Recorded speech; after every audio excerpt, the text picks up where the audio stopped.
Do you think that the government is making money off of drug dealing? You know, ever since we invaded Afghanistan, their heroin business went booming. They're dealing to the Iranians now, and now there's a big drug problem in Iran. Do you think the big shots in our government are getting anything out of this? Then there was the incident on one of our Native American reservations.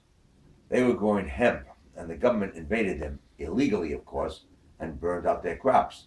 The government claimed that hemp has a narcotic in it.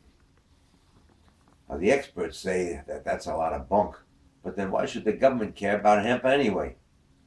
Well, it seems that they interviewed an ex-CIA agent, and I saw the interview, and he said, and I heard him, that if you're growing marijuana and a hemp field is nearby, the seeds from the hemp field, well, they can get into the marijuana plants and contaminate the crop.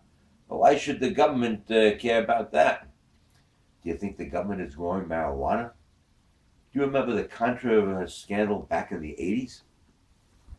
A reporter discovered that the government was selling drugs in the American ghettos to finance weapons for their operation in South America.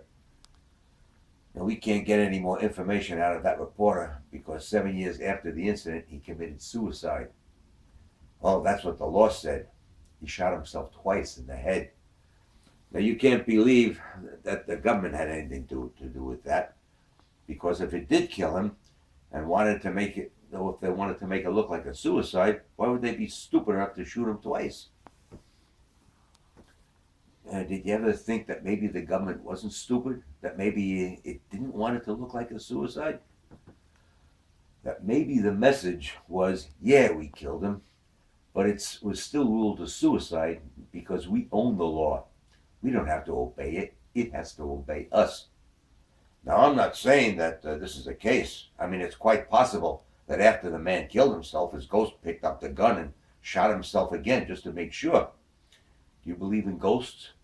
And if you don't, do you believe in the government? Wasn't that a funny story?